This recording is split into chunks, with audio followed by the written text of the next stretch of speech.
Every story leaves something behind. A whisper, a shadow, a question that was never answered. Here we dig through the forgotten files, the unsolved mysteries, the chilling true crimes, and the horrors people wish had stayed buried. From haunted legends to real-life nightmares, every tale is pulled straight from the horror archives. So turn down the lights, put on your headphones, and step carefully, because once a story enters the horror archives, it never truly leaves. The first story is called The House That Watched Back. This one was sent in by a listener who noticed something off about a vacant house in his neighborhood and realized far too late that it had been paying attention to him the entire time. The windows in the house across the street were always dark, but I could never shake the feeling that something behind them was watching me. I'd lived on Callaway Drive for 3 years, and in all that time, I never once saw anyone go in or come out of that house. It was a 2-story colonial pale yellow paint peeling from the clapboard siding, a roof that sagged slightly in the middle like a spine giving out. The yard was overgrown, but not abandoned looking. That was the strange part. The grass would get long, and then one morning it would be short again. I never saw anyone mow it. I never heard a mower. I work from home, so I'm at my desk by the front window most of the day. I started keeping track. Every 11 days, almost like clockwork, the grass would be freshly cut. No tire tracks, no clippings, just shorter. My neighbor Linda mentioned once that the house had been empty since before she moved in, which was over a decade ago. She said county records showed it was owned by a trust, and the taxes were always paid on time. I looked it up myself. The trust was registered to a name that, when I searched it, returned absolutely nothing. No obituary, no social media, no records at all. Like the person never existed. I started watching more carefully. I set up a camera in my window aimed at the house, ran it 24 hours a day. After the first week, I reviewed the footage on fast forward. Nothing. The second week, same thing. But on the third week, I noticed something that made the hair on my arm stand up. At 3:14 a.m. on a Tuesday, a light appeared in the upstairs window. Not a lamp, not a flashlight. It was a pale, bluish glow, and it lasted for exactly 4 seconds before it went out. I went frame by frame. In one single frame, there was a shape in the window. It was dark, and the resolution wasn't great, but it looked like the silhouette of a person standing very still, facing directly toward my house, directly toward my window, directly toward the camera. I told myself it was a reflection, maybe headlights from a passing car, but the street was empty in the footage. There were no cars. I kept the camera running. 2 nights later, 3:14 a.m. again, the light came back. Same window, same duration. This time, I was awake for it. I was sitting in the dark in my living room, watching. The glow appeared, and I swear I saw the shape move, just slightly, like it shifted its weight from one foot to the other. Then it was dark again. I don't know what came over me, but the next day I walked across the street. The front door had no doorbell. I knocked. The sound was strange, like the door was hollow, or like the space behind it was much larger than it should have been. No one answered. I tried to look through the front window, but the glass was nearly opaque, covered in some kind of film on the inside. As I turned to leave, I glanced up at the second floor window, the one where I'd seen the light. There was something taped to the inside of the glass. It took me a moment to process what I was seeing. It was a photograph of my house, taken from that exact window. But that wasn't the worst part. The worst part was the angle. It wasn't a wide shot of my house. It was a tight, zoomed-in shot of my office window, and sitting at my desk, visible through the glass, small but unmistakable, was me. I went home. I took the camera down. I closed the blinds. That night at 3:14 a.m. I heard something I'd never heard before. A single knock on my front door, hollow sounding, like the space behind it was much larger than it should have been. I didn't answer. I haven't opened my blinds since, but every 11 days, I notice my front lawn looks freshly cut, and I don't own a mower. That feeling of being watched from a place that should be empty, it's the kind of thing that rewires your sense of safety. The next story goes somewhere different. This one's called The Passenger. A rideshare driver in Phoenix picks up something that never requested a ride. The man in my backseat didn't get in at any of my stops. I drive for a rideshare company on weekends, mostly late-night shifts in the Phoenix metro area. I'm used to strange passengers, but I've never had one appear. It was a Saturday in October, around 2 a.m. The desert air was still warm, and the streets had that post-bar closing energy. Clusters of drunk people on sidewalks, the occasional siren in the distance. I just dropped off a couple in Temp and was heading back toward Scottsdale when I glanced in my rearview mirror. There was a man sitting in the back seat, middle seat, hands on his knees. I nearly swerved into oncoming traffic. I looked again. He was still there. He was wearing a dark jacket and a baseball cap pulled low. I couldn't see his eyes. His mouth was a thin, flat line. He wasn't moving. I checked my app. I had no active ride, no pending requests. My doors had been locked the entire time. I always lock them between rides. It's a habit I've had since day one. I said, "Hey, I think there's been a mistake. I don't have a ride right now." My voice cracked. He didn't respond.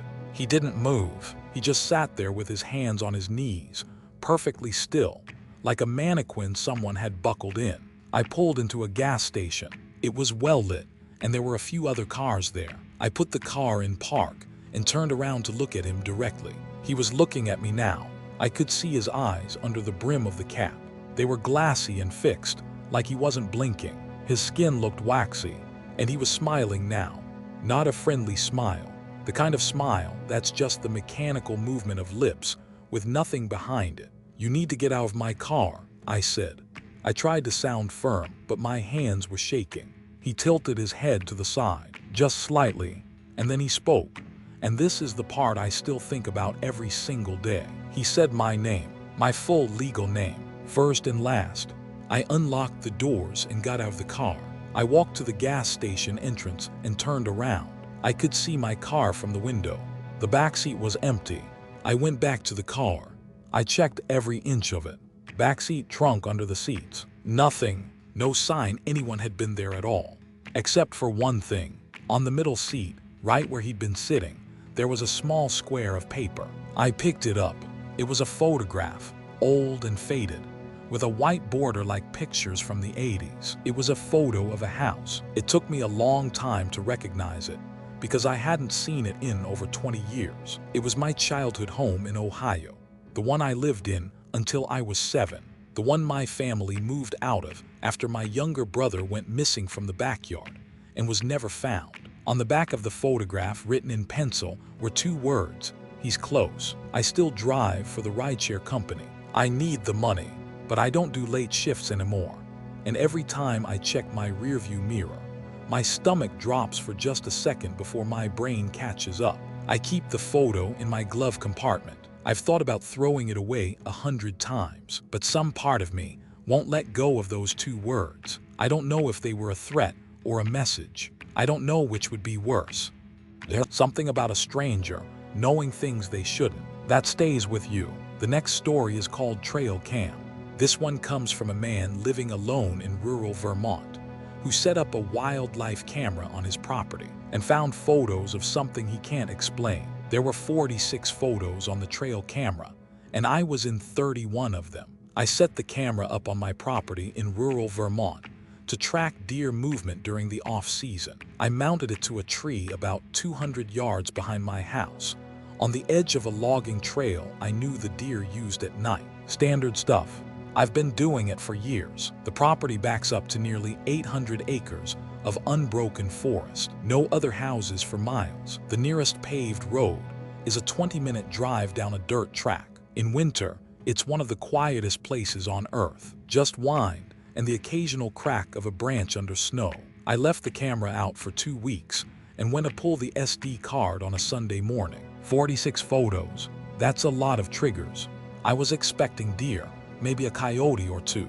I loaded the card on my laptop at the kitchen table. The first 12 photos were deer, mostly moving through around dusk and dawn. Photo 13 was where it changed. It was taken at 1:47 a.m. on a Wednesday. The image showed me, or rather, it showed a figure that was wearing my coat, my boots, and my orange hunting cap. The figure was standing on the logging trail about 15 feet from the camera, facing it directly. The face was in shadow because of the infrared flash, but the build, the clothes, everything else was me.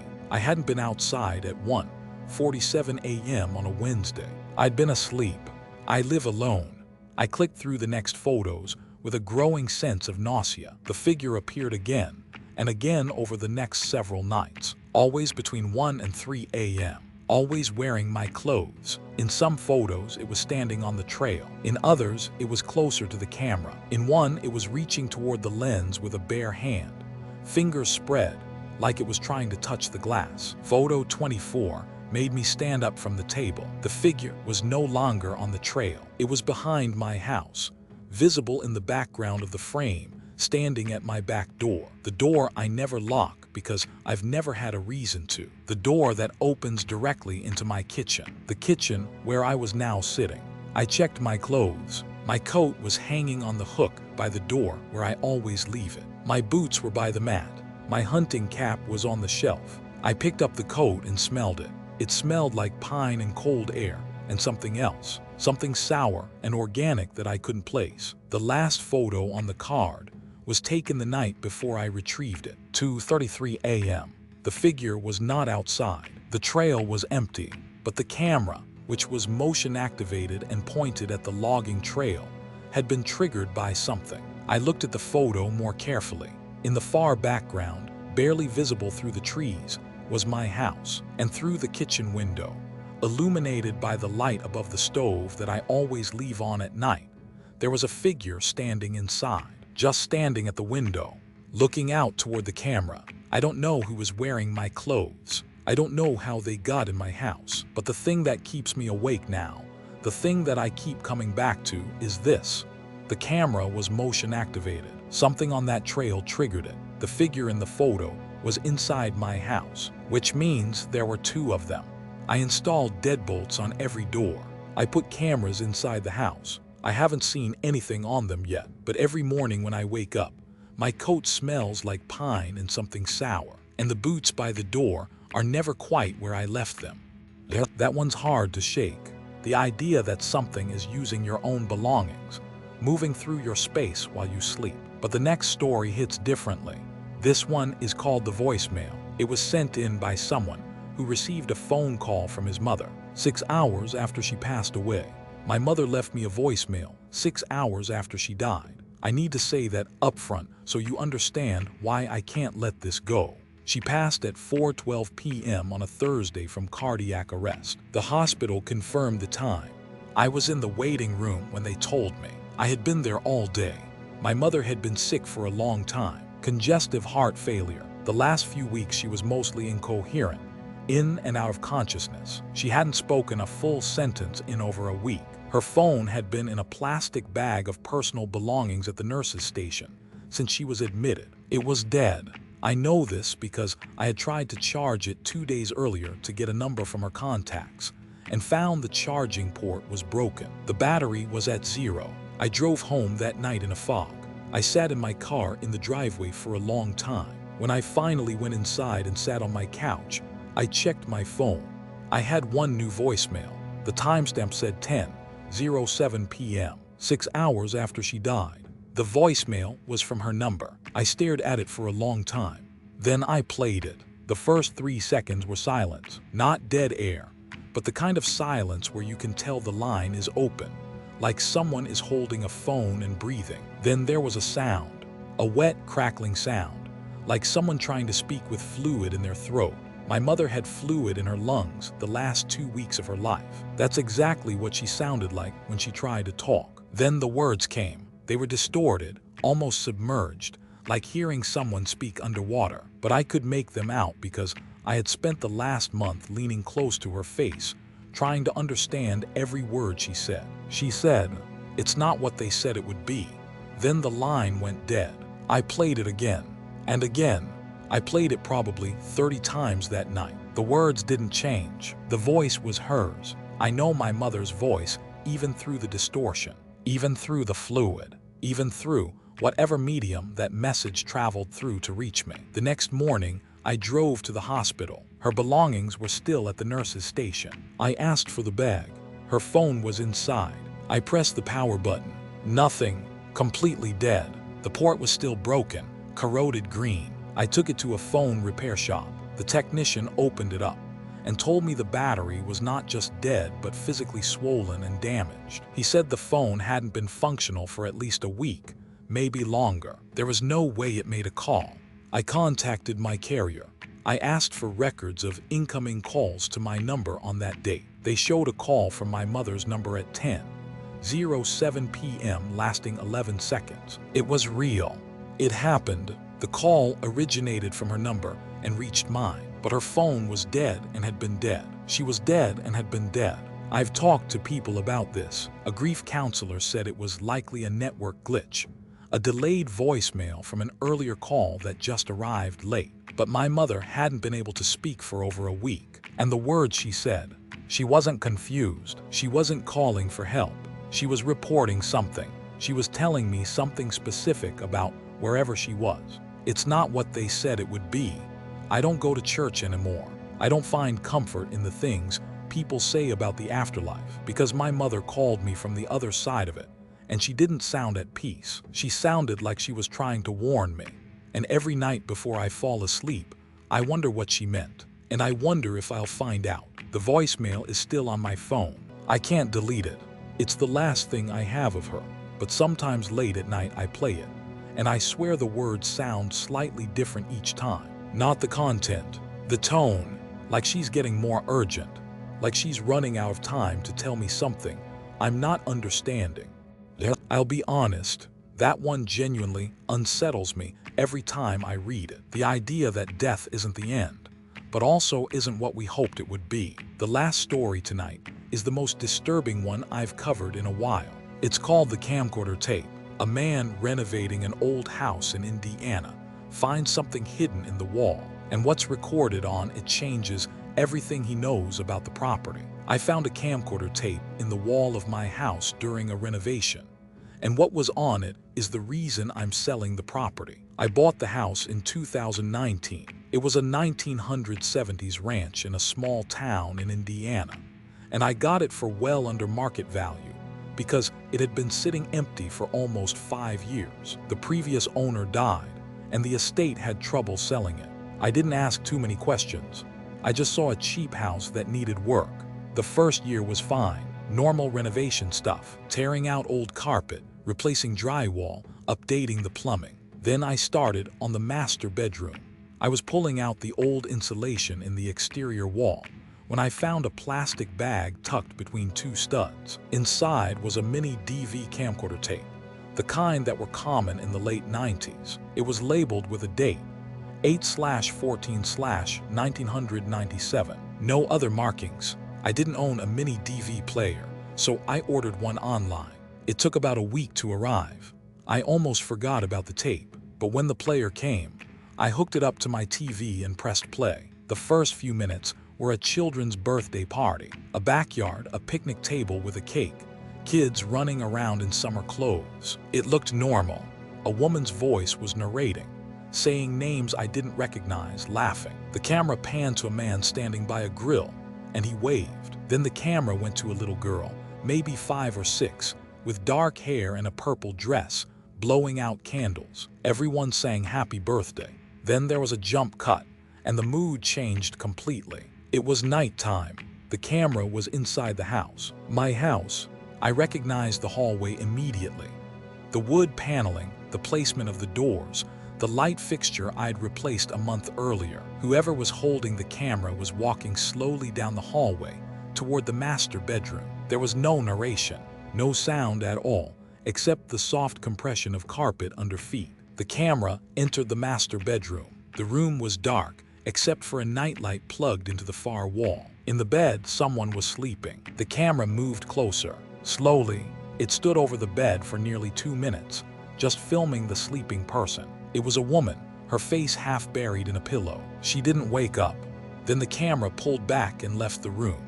It went down the hallway to another door, which it opened slowly. Inside was a child's bedroom. The little girl from the birthday party was asleep in a small bed, with a stuffed animal. The camera filmed her for 3 minutes. It moved close enough that the lens was inches from her face. Then the tape cut to static for about 10 seconds. When the image returned, it was a different night. Same hallway, same slow walk, but this time there was sound.